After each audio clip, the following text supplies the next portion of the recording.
Friends, welcome to my YouTube channel Total Wealth. और मैं हूं आपका दोस्त और होस्ट सौरभ। आज मैं आपके लिए एक नया वीडियो लाया हूं जिसमें हम म्यूचुअल फंड और एसआईपी के बारे में डिटेल में डिस्कस करेंगे। म्यूचुअल फंड और एसआईपी क्या होती है और ये कैसे काम करती है, तो चलिए स्टार्ट करते हैं। तो इस वीडियो में हम डिस्कस करेंगे कि म्यूचुअल फंड क्या होता है, एसआईपी और लमसम क्या होता है, म्यूचुअल फंड के क्या बेनिफिट्स होते हैं, उनके डिसएडवांटेजेस क्या होते हैं और इसके बारे में बहुत कुछ। अब शेयर मार्केट के बारे में तो हम सभी जानते हैं कि शेयर मार्केट में डायरेक्ट पैसा इन्वेस्ट करना काफ़ी रिस्की होता है। तो इसी रिस्क को कम करने के लिए और रिटेलर यानी कि आप और हम में से जैसे इन्वेस्टर्स के लिए मार्केट में म्यूचुअल फंड स्कीम्स लॉन्च की गई। अब जैसा कि म्यूचुअल फंड में म्यूचुअल वर्ड का मतलब ही होता है कि आपसी सहमति या म्यूचुअल अंडरस्टैंडिंग से, तो ये म्यूचुअल फंड भी इसी तरह से काम करता है। अब सबसे पहले मैं आपको बता दूं कि म्यूचुअल फंड में भी पैसा शेयर मार्केट में ही लगता है और इसके अलावा गोल्ड बॉन्ड में भी इन्वेस्ट होता है, लेकिन इसमें हमें लॉन्ग टर्म में एक अच्छा रिटर्न लगभग 8 से 10% तक मिनिमम मिल जाता है और कभी कभी ये तो 20 से 22% तक भी चला जाता है, जो कि सरकारी यानी कि गवर्नमेंट स्कीम्स में जैसे पीपीएफ, एफडी, इनसे काफ़ी ज़्यादा होता है। ये कम रिस्की क्यों होता है, तो अब इसके बारे में बात करते हैं कि ये कैसे काम करता है और ये रिस्क इसमें कम क्यों होता है। अब अगर आपको बेसिक शेयर बाजार का कंसेप्ट पता है तो इसको समझने में आसानी रहेगी, नहीं तो मैं आपको रिकमेंड करूंगा कि पहले थोड़ा बेसिक शेयर मार्केट के बारे में जान लीजिए, फिर इस वीडियो को देखें। अब म्यूचुअल फंड के कंसेप्ट को समझने के लिए पहले हमें शेयर मार्केट की बात करनी पड़ेगी। तो अब हम शेयर मार्केट में अपना पैसा 3 तरह से इन्वेस्ट कर सकते हैं। पहला तरीका ये है कि हम डायरेक्ट शेयर मार्केट में इन्वेस्ट करें और अपने लिए अच्छे शेयर रिसर्च करें जिसमें हमें कोई फ़ी नहीं पे करनी पड़ती है, लेकिन ये बहुत ज़्यादा टाइम टेकिंग होता है जिसमें हमें काफ़ी कुछ लर्न करना पड़ता है और सीखना पड़ता है और रिसर्च करनी पड़ती है, और अगर हमें सही से इसकी जानकारी नहीं है तो हम लॉस भी कर सकते हैं। दूसरा तरीका ये होता है कि आप किसी फाइनेंशियल एक्सपर्ट की हेल्प ले लें जो आपको एडवाइस करे कि आपको कौन से शेयर बाई करने हैं और कौन से सेल आउट करने हैं। बट यहाँ पर आपको फाइनेंशियल एडवाइज़र को कुछ फ़ी भी पे करनी पड़ती है, बट इसमें भी ट्रांजैक्शन आपको ही करना पड़ेगा क्योंकि एडवाइज़र आपको केवल सजेस्ट कर सकता है। तो इस तरह इसमें भी थोड़ा डिसएडवांटेज है, इसे आप डिपेंडेंट भी हो जाते हैं।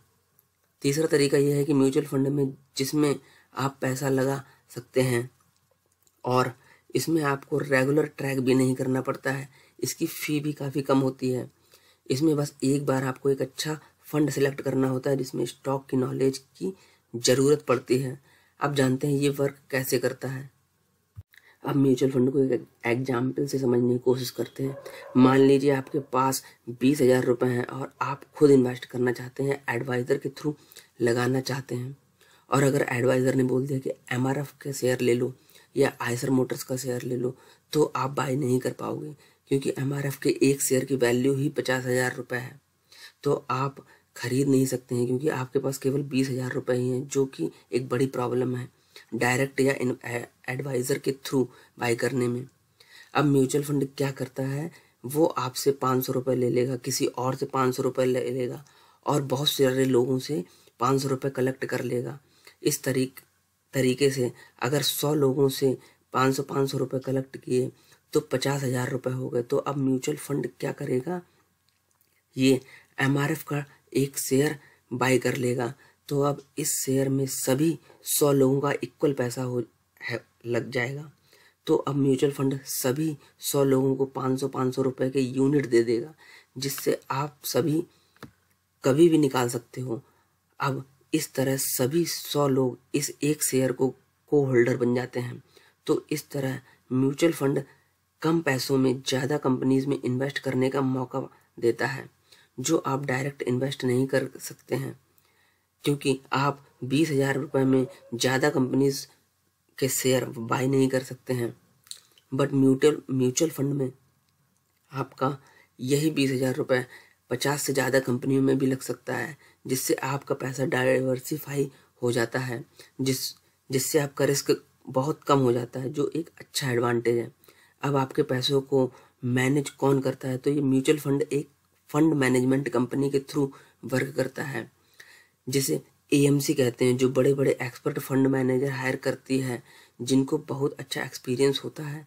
वही आपके फंड को मैनेज करते हैं और डिसाइड करते हैं कि पैसा कहाँ लगाना है। तो ये पैसा थोड़ा शेयर मार्केट में, इक्विटी में लग जाता है, कुछ बॉन्ड में, तो कुछ गोल्ड में। इस तरह आपका पैसा म्यूचुअल फंड के थ्रू मार्केट में बहुत ही लो रिस्क के साथ इन्वेस्ट हो जाता है। तो अब इस म्यूचुअल फंड के बेनिफिट्स के बारे में भी बात कर लेते हैं। इसमें हमें डाइवर्सिफिकेशन मिल जाता है इन्वेस्टमेंट करने का। डाइवर्सिफिकेशन मतलब कि आप अगर 1,000 रुपये से SIP कराते हो या इन्वेस्ट करते हो, तो हो सकता है आपका पैसा 50 कंपनियों में लग जाए, जो कि डायरेक्ट आप शेयर मार्केट में नहीं कर सकते हो, जिससे आपका रिस्क भी बहुत कम हो जाता है। अब आपका सारा पैसा एक फाइनेंशियल एक्सपर्ट के द्वारा मैनेज किया जाता है, जो कि बहुत अच्छी बात होती है और जिससे रिस्क भी कम हो जाता है। और अगर आप ये पैसा आप लॉन्ग टर्म के लिए डिपॉजिट करते हो, तो इसमें हाई रिटर्न मिलने के चांसेस बहुत ज़्यादा होते हैं। इस तरह से एक अच्छा खासा रिटर्न म्यूचुअल फंड से गेन कर सकते हैं। चलिए अब बात करते हैं म्यूचुअल फंड में कितने तरीके से हम इन्वेस्ट कर सकते हैं। आप इसमें सबसे कम अमाउंट यानी कि 500 रुपये से भी इन्वेस्ट कर सकते हैं, जो कि हर मंथ आपके अकाउंट से डिडक्ट होता रहता है। अगर आप बैंक में मैंडेट लगा देते हैं तो इसको SIP कहते हैं, यानी कि सिस्टमैटिक इन्वेस्टमेंट प्लान, जिसमें हर मंथ आपका एक फिक्स अमाउंट बैंक से डिडक्ट होता रहता है और जिसका अमाउंट आप कभी भी घटा सकते हैं, बढ़ा सकते हैं और विद इंटरेस्ट इसको विड्रॉ भी कर सकते हैं, जो कि 2 दिन में आपके अकाउंट में आ जाता है। किसी मंथ अगर SIP नहीं दे पाते हैं तो वो बाउंस हो जाती है, लेकिन इससे डरने की बात नहीं है। आप 10 या 20 रुपए देकर इसको फिर से स्टार्ट करा सकते हैं और इसमें इसके अलावा कोई भी लॉस नहीं होता है। और अगर आपको SIP नहीं करनी है और एक फिक्स अमाउंट, मान लीजिए 1 लाख रुपए एक वन टाइम में आपको इन्वेस्ट करना चाहते हैं, तो आप म्यूचुअल फंड में लमसम के थ्रू भी डिपॉजिट कर सकते हैं। तो ये 2 तरह से आप म्यूचुअल फंड में अपना पैसा इन्वेस्ट कर सकते हैं। अब चलिए म्यूचुअल फंड के 2-3 डिसएडवांटेजेस के बारे में भी बात कर लेते हैं। पहला, जैसे कि ग्रीड। अब बहुत सी म्यूचुअल फंड कंपनीज बहुत ज़्यादा मार्केटिंग करती हैं ताकि उनके पास पब्लिक का ज़्यादा से ज़्यादा फंड आ सके, क्योंकि इसमें उनको 1 या 2% तक कमीशन मिलता है। तो जब मोस्टली फोकस उनका फ्यूचर फंड रेज करने में होता है, ना कि ज़्यादा फोकस पैसा मैनेज करने में होता है। अब दूसरा डिसएडवांटेज ये होता है कि म्यूचुअल फंड मैनेजर जो कि एक्सपर्ट है, उसके हाथ में कुछ भी नहीं होता है। वो आपका पैसा कब इन्वेस्ट करे और कब निकाले, क्योंकि ये आप पर डिपेंड करता है। क्योंकि कई बार ये होता है कि जब मार्केट क्रैश करता है और शेयर के रेट नीचे गिरते हैं, तो फंड मैनेजर ऐसे टाइम पर सस्ते शेयर बाई करना चाहता है, लेकिन आम पब्लिक पैनिक करके वहाँ से निकलना चाहती है, तो अपना पैसा विड्रॉ कर लेती है। तो फंड मैनेजर का इस पर कोई कंट्रोल नहीं होता है और आपके पैसे लॉस में रिटर्न करने पड़ते हैं, जिससे आपका और कंपनी का दोनों का नुकसान होता है। अब तीसरा रिस्क ये होता है कि फंड मैनेजर अगर अपनी रिसर्च से कोई हाई रिस्क और हाई रिटर्न वाली स्कीम में इन्वेस्ट करना चाहता है तो वो नहीं कर सकता है, क्योंकि उसे अपनी मार्केट में रेपो भी बचानी और जॉब भी। तो अगर फंड मैनेजर के पास कोई अच्छा आइडिया भी होता है तो वो थोड़ा रिस्की ऑप्शन में इन्वेस्ट नहीं कर सकता, जिससे आपको ज़्यादा से ज़्यादा रिटर्न नहीं मिलता है जो कि आपने एक्सपेक्ट किया होता है, और वो कम रिस्की ऑप्शन में इन्वेस्ट करने के लिए मजबूर हो जाता है, जिससे आपको अपनी एक्सपेक्टेशन से कम रिटर्न मिलता है। तो इस तरह फंड मैनेजर केवल वेल नोन और कम रिस्की ऑप्शन में ही इन्वेस्ट कर सकता है, जिससे रिटर्न बहुत ज़्यादा नहीं मिल पाते हैं, लेकिन हाँ एक एवरेज ठीक ठाक रिटर्न 10 से 12% तक कम से कम मिल ही जाता है। लेकिन अब ओवरऑल देखा जाए तो म्यूचुअल फंड इन्वेस्टमेंट का एक अच्छा रिटर्न गेन करने का बहुत अच्छा तरीका है, जो लॉन्ग टर्म में और आपके फ्यूचर गोल्स को पूरे करने में एक बेस्ट ऑप्शन है। क्योंकि in comparison of other government schemes जैसे कि पीपीएफ, पोस्ट ऑफिस स्कीम्स या एफडी, इन सभी में मैक्स टू मैक्स 7 से 8 तक ही रिटर्न देखने को मिलता है। लेकिन म्यूचुअल फंड में कम से कम 10 से 15% तक का रिटर्न देखने को मिलता है, जो कि कभी कभी 20 से 22% तक भी चला जाता है, जो आपको लॉन्ग टर्म में करोड़पति भी बना सकता है अगर आप एक डिसिप्लिन से इन्वेस्ट करते हैं तो। अब हमें एसआईपी करवाना चाहिए, ये लमसम अमाउंट म्यूचुअल फंड में इन्वेस्ट करना चाहिए, तो इसको मैं अगले आने वाले कुछ वीडियोस में कवर करूँगा।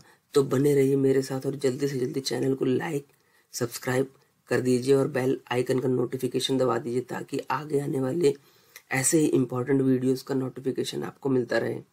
वीडियो में लास्ट तक बनने रहने के लिए धन्यवाद। मिलते हैं नेक्स्ट वीडियो में।